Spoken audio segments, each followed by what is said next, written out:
Hey, Stu. Tom, how you doing? Good, buddy. Tactical Fitness Report with Stu Smith, podcast number 17. This is about the weekly workout mobility day off.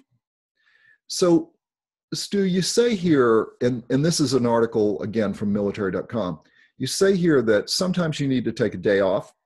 You need to take it easy, loosen up your tight muscles, but still work in some light cardio to keep you going and mix it with mobility and flexibility training. And we talked a little bit about this in one of our more recent podcasts. I think it was about the how do you keep up with younger soldiers, where we talked about the whole issue of how mobility training is a key to sustainability and longevity. So take a moment, Stu, and talk about why this is important. And I think this, as you and I have talked about before, this is probably more important that the younger athlete learn this, because the older athlete naturally develops it over time. Yeah. I think, as you said earlier, that as you age, you become more in tune with your body, and you know when you need to take that day off because you feel things are starting to break or get tight and things are aching more than they normally do. But when you're 18 to 22 and you recover so darn fast, you typically don't have a lot of those post-exercise soreness issues. However, that also leads to you pushing and pushing and pushing and pushing, as opposed to maybe taking a day off and growing, because you only grow, you only get stronger, you only get faster on the days that you are resting. You break it down during the workouts and you grow during your rest periods. And your sleep. Your sleep is probably our number one recovery tool. So, you could be doing everything perfect. You could be having a perfectly balanced diet, perfectly designed program, designed just for you and your abilities and your goals. You could be doing your mobility days, whatever. But if you throw in 3 or 4 nights of not sleeping very well, it doesn't matter. You're overtraining, or you have the symptoms of overtraining, I should say. So what this mobility day off is really just to kind of throw in the middle of the week at some point when you feel like you need it. And I don't even write it down during the week, because some weeks I don't need it. There are just some weeks where the workouts are kind of designed in a way where I recover sections of my body the next day by maybe splitting the body in half, maybe upper body one day, lower body the next, upper body one day, lower body next. However, if it has a really hard lower body day on Tuesday, by Thursday, that second day, how it's the second day of soreness that gets you usually after leg days. That's a great time to throw in a mobility day off, I call it. And what I do for the mobility day off is real simple. It's almost like a set of fives, I call it. So you repeat 5 times, 5 minutes of cardio. And I tend to recommend more non-impact cardio on this day, where you're doing rowing, biking, elliptical, something very easy on the joints. And then you take 5 minutes off of the cardio and you do some dynamic stretching, some static stretching, and some foam rolling. And you can break it up. You can do a whole 5-minute section of foam rolling. You can do a whole 5 minute of dynamic stretches, whole 5 minutes of static stretches. You can mix them all up. It doesn't really matter. I just want you to get off and do something that you feel like you need. Do you feel like you need to foam roll? Do you feel like you need to stretch? And then you get back on, you repeat that 4 more times. So it takes up 50 minutes. It's not like it's a day off. It eats up some time, but your body at the end of it feels great. And then if you really want to top it off, what we do is we'll do that for about 50 minutes, and then we'll go to the swimming pool. We'll warm up in the swimming pool for 500 yards or so, or maybe we'll do the exact same thing. We'll swim for 5 minutes, and then we'll tread water for 5 minutes. And when you tread water, you have to arrange your kicks in a certain way so you're getting all different angles on your hips. So you do a scissor kick, you do a breaststroke kick, you do an egg beater kick, You do little flutter kicks, for that 5 minutes, and it really loosens up the legs and your hips.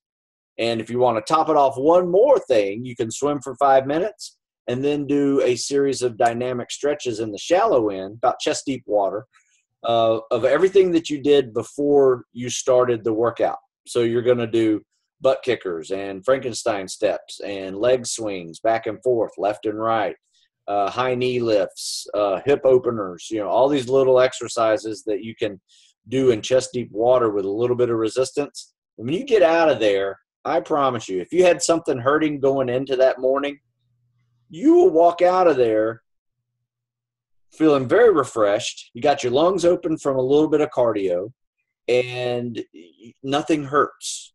Like your joints don't hurt, your back doesn't hurt. I mean, if you have a permanent injury of some sort, it may still hurt, obviously. But if you have normal aches and pains that we all have from overworking, nothing hurts. And that's one of the greatest feelings ever, when I walk out of the gym and I can get into my car and I can say, wow, nothing hurts me right now. That's pretty good. So as you're an older athlete, you deal with that. As you're the younger athlete, consider it more of a different mindset, whereas you're not really concerned about anything really hurting, because frankly, you probably don't hurt yet. You're not really there yet. So it's more of a mind day off, where you're going to maybe want to take this day, make it easy, so tomorrow you can crush it and maybe score the best you've ever done on a PST or some other event that you might have that's a competition for, some type of selection program or things like that. So, Stu, you developed a long time ago something called the lower back plan that we both now think is probably just like hypoxic swimming. It's probably not the right term anymore, because you've expanded it in an interesting way. But spend a moment on the construction of the lower back plan as you have it today, which is you have the dynamic stretching section, then you have an abs and middle body section or core section to it, and then you have the static stretching. And spend a little bit of time describing the three pieces, how you use them, and where you use them in your workouts. Yeah, I like to do one or two things with this lower back plan, is either start my workout with it as a warm-up or end it as a cool down. And it's great for either addition. In fact, you can Google it real easy. Type in Stu Smith lower back plan, PDF pops up. It's a free download. Easy day. And it's got tons of pictures in it, explanations of everything, a little chart there for the workout. But the way it works out is you got a little dynamic stretches for the beginning, which is just you moving your various joints through a full range of motion. And then you go into an abdominal section. And originally this kind of started off as more like an ab workout. And then I started thinking, there's really more to the core than just your abs, right? The core is everything that's attached to your spine. So it's not just this movement going this way or maybe even sideways with your obliques, right? It is everything. It is your chest, it is your abs, it is your upper back, it is your lower back. It's, getting into your hips. So shoulder girdle, all of those things are part of the spine. And when we say core training, that's really what we're meaning. So there's going to be exercise in there for, to balance out all your push-up exercises. So like the reverse push-up or the birds or the arm haulers, it's like horizontal jumping jacks, all these things that are going to work the back side of your body, because we tend to be focused on the front side of our body. And that's why we kind of rotate inward sometimes when we're doing a lot of pushing exercises and we need to open things back up. It's just really good for your posture. And that's really what the lower back plan it is. It's a full core training program that also, just helps you with your posture from your neck all the way down to your butt. So in this, Stu, you end it with a series of static stretches, which you've suggested to me over time. I use them late at night, right before I go to bed. And what that's been doing for me is making it so that the moment I wake up, I pop out of bed and I have no stiffness, no nothing from the prior day. Yep. So I've seen results for using those static stretches right before you go to bed or during the evening. But those static stretches, Stu, over time you've modified how you use which ones you use and why you use them. Because if you look back at your 12 Weeks to Bud's book, they were the ones that you and I both learned long time ago. Now I look and you've got some really interesting ones that tend to do more to twisting motion of the hips and the lower spine. So spend a second and talk about how you use the static stretching piece and why you construct them the way you do these days. Well, there's some debate out there whether or not, static stretching is really needed. Do you need to stretch like that? And I'm a firm believer in stretching. Is it when do you do it might be part of the debate.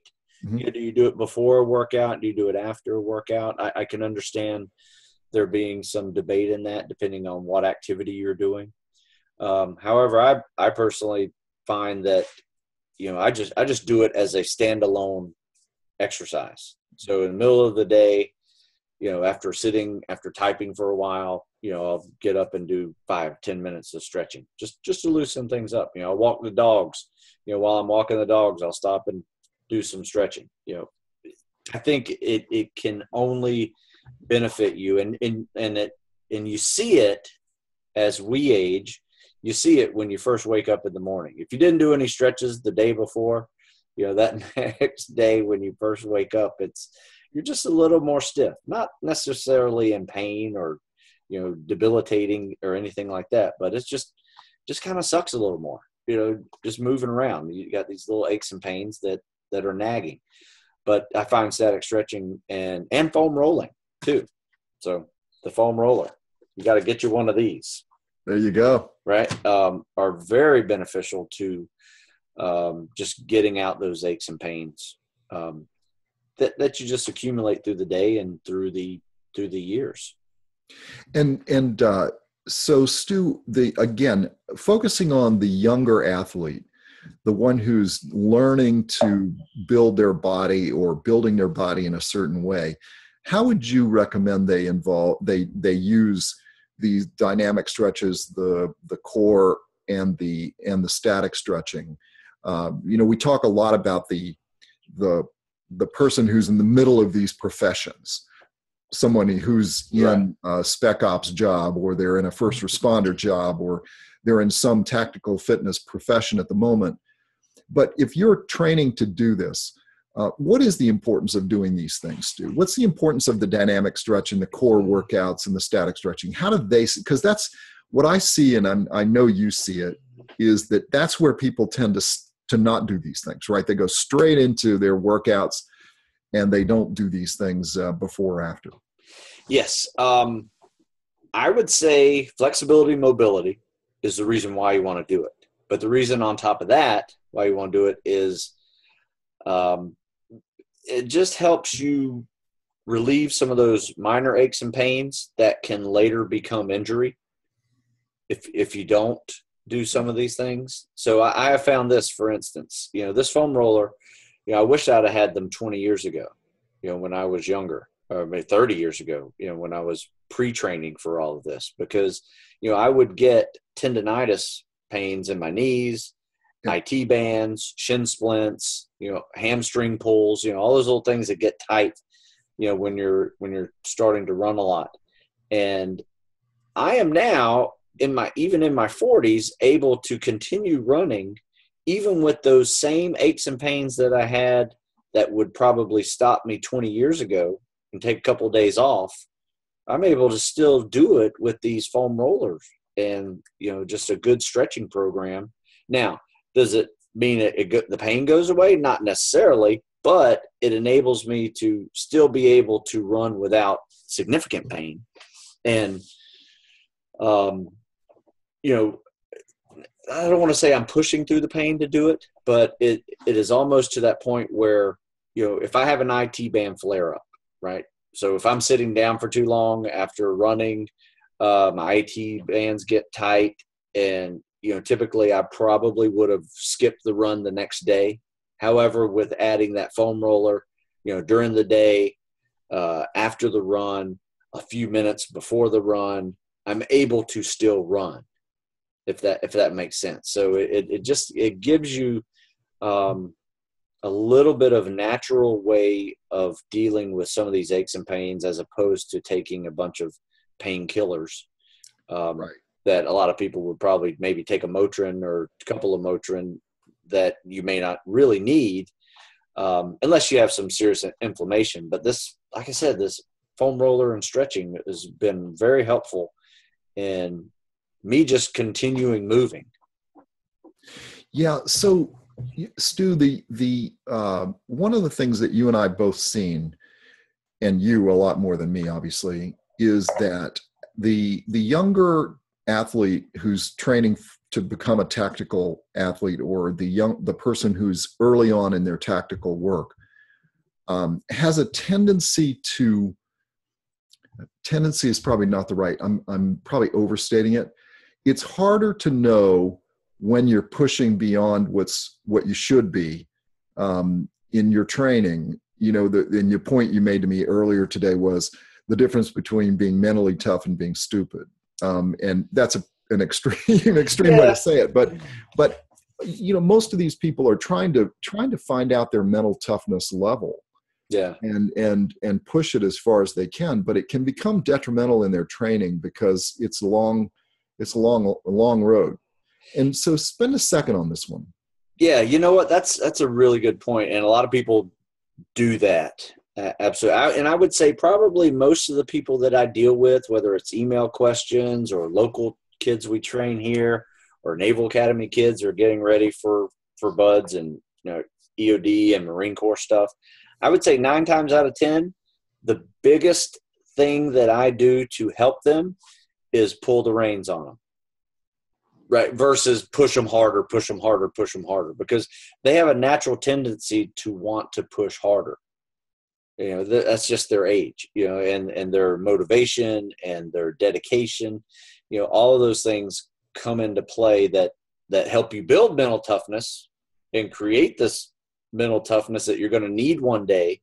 But at the same time, there really is a fine line between, pursuing a tough workout, getting in shape for training, building mental toughness, and overdoing it to a point where now you're broken and you can't train for a couple of months.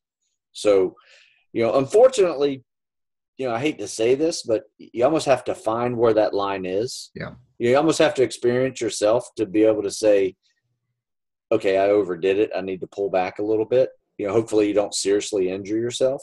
However, if you can, one thing that I have always done throughout my entire life, no matter what it is I try to learn from other people's mistakes. So when I see somebody pushing too hard, I make a middle note of like, maybe I don't want to do that workout after doing this, and this, and this the previous 5 days. You might want to give yourself that little mobility day off before you attempt that challenging workout. That one mobility day off might make the difference between you crushing a workout or that workout crushing you. And Stu, this gets back to one of the podcasts we did not too long ago, which was how do you know you're ready? And the point was you go when you are ready, not based on a predetermined schedule.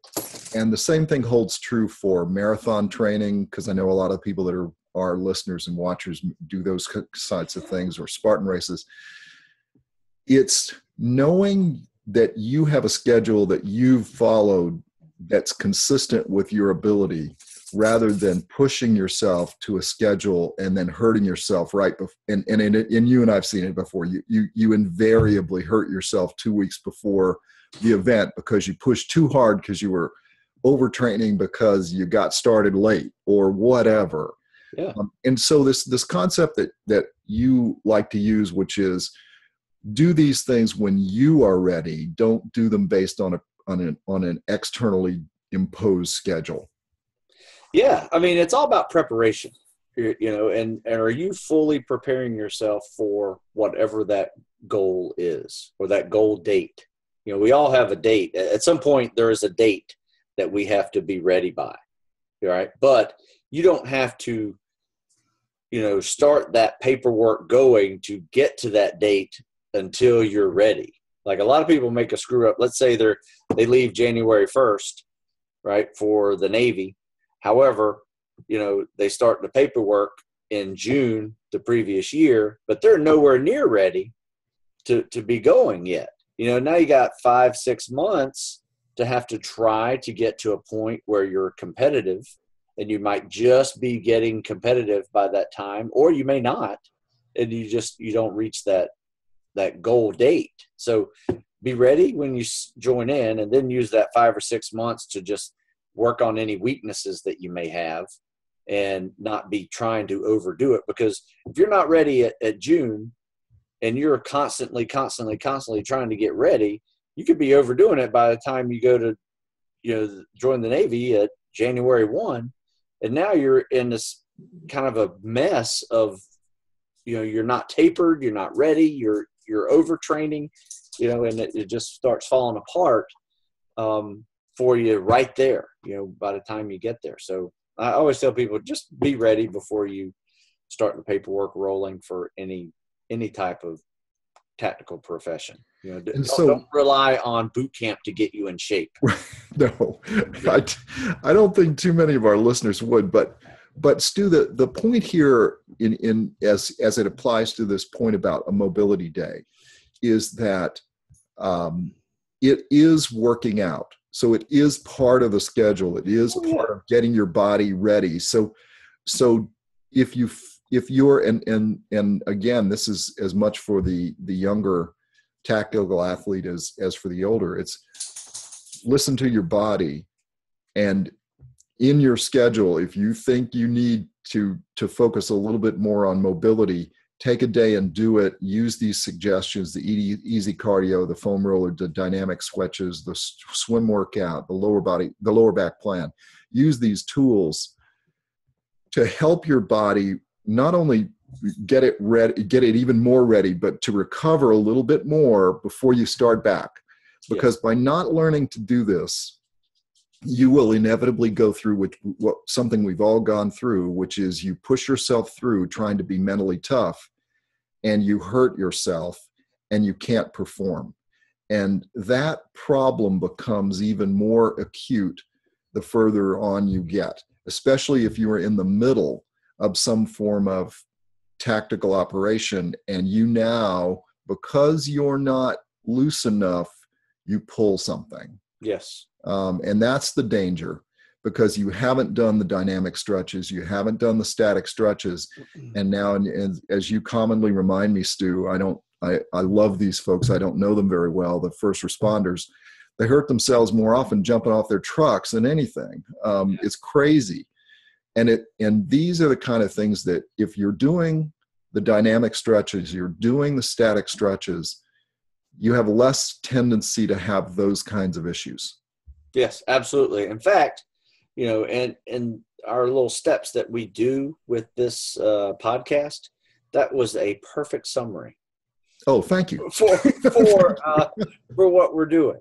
I think you summarized it perfectly with that statement there. So that's exactly why you need to add stretching, mobility, flexibility, and that mobility day off, to your day every now and then. So, Stu, we're going to pick up now. We've done a lot of work on the issue of how do you make sure you recover well? How do you adapt your working out to your situation in life, that sort of thing. We're going to now move into a series in the next few podcasts where we're going to focus on specifics of training.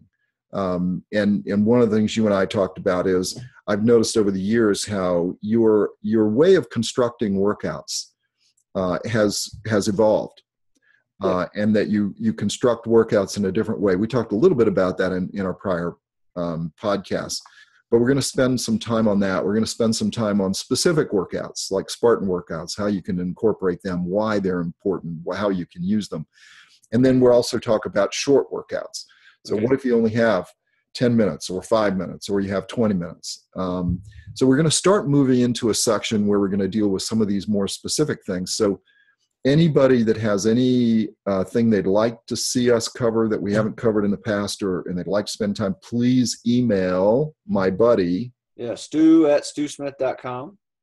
There we go. You go to the website too, stewsmith.com, and you'll be able to see some of the things we've done in the past that might help you spark a question of something that maybe you've done, because I have workouts on there that I've written 15, 20 years ago. And, just as an article, whether it's a simple superset or a pyramid or things like that. But yeah, Tom's right. We have kind of evolved over the years and started adding new things because, fitness has evolved. One, this foam roller has come about in the last 10 years. The TRX has come out. Kettlebells have gotten more popular. So there's a lot of different things that you can add to your day and to your training program. And I think we've just been able to evolve with the genre, and created an actual tactical fitness genre, by focusing on what the military, the law enforcement, the firefighter needs to get to and through their training and to maintain for their job and their profession for the rest of their career. And another thing we're going to spend some time on, Stu, is the TRX, because Randy inventing that thing was incredible. And that is a mobility tool. That is a tool that helps you in all mobility. And some of the exercises they've developed for that thing are just amazing. But I remember you telling me a funny story once where right after that thing came out, you said, I think you told me this, you said, nothing ever tired you out doing abs. Yes. Until you got the TRX. Yeah, that's true. I always rested with abs. It was one of those things that I would. That's what you tell all of us to do. I know. I say, lay down on the ground, do some abs. Your heart rate will slow down. It's a good active recovery before your next exercise. You can't do that with the TRX. Because I get anaerobic doing any type of knee up or atomic push up or pike push-ups, anything that works out, or rollouts. Oh man, the rollouts are killer. Yeah. So yeah, I love that TRX. So once again, you got to evolve with the way things are going with fitness. There's always something new that comes up, and sometimes it's a hoax, sometimes it's a fad, but sometimes it's going to be everlasting and we'll be doing it forever. So, it's just one of those things that you kind of have to monitor and continue your growth. And next thing you know, you'll be smarter and you'll be a better trained athlete. And we'll do a podcast or two on the TRX and how to use it. But those of you that travel a lot or are in confined spaces, the TRX is an amazing tool to use to help you work out while you're in those confined spaces or you're traveling. To be able to give you mobility. And I even sent a picture to Stu the other day. I was at my place in Arizona, and I'd wired the TRX up to the roll bar on my Wrangler, and was using it that way because I didn't have any place to anchor it at the moment. We don't have a lot of trees in Arizona, Stu. Yeah, that's right. Yeah. That's right. All right, buddy. Well, look, let's summarize for a second on this whole issue of mobility and how mobility fits into your workouts. All right. Real quick summary. Do it. Right? Stretch and foam roll. Yep. And I think what we're learning here, Stu, is that probably the foam roller is one of those things that's not a fad, and it will be with us for a while. Yeah, in fairness, there are some conflicting data out there that people say there's no proof that it increases flexibility, no proof that it increases mobility. I'm not saying that. I'm just saying it feels good. There's no science that says that, it's results. I feel better after I do it. Therefore, I'm going to do it. So yeah, I can understand. Yeah. I don't think I could become more flexible out of this or maybe more mobile, but the aches and pains of those joints and tendons go away. Yeah. And that's what I'm shooting for. I'm not trying to bash science by them, some of them saying that it's scientifically doesn't do anything, right? So that's the one thing about the fitness industry. There's always some scientific study that disproves another scientific study. And you have to sift through those and be smart and find what works for you. And what is your optimal? 9 times out of 10, most of these studies are trying to find the best and most optimal way to get strong or to get faster and to do that. But really, what is your optimal is what you have to determine. Are you happy with the goal of, a 400-pound bench press, right? But maybe you're not optimally at 450, right? What is your goal? So anyway, that's just my little rant. All right, Stu, if you want people to get involved with what you're doing, where do they go? Yeah, check me out, StuSmith.com. Also, we got all kinds of social media, Facebook, Instagram, Twitter. I'm always posting new articles up on those as well, and, writeformilitary.com as well. So I'm out there. Just Google me. All right, pal. Later. All right. Thanks, Tom.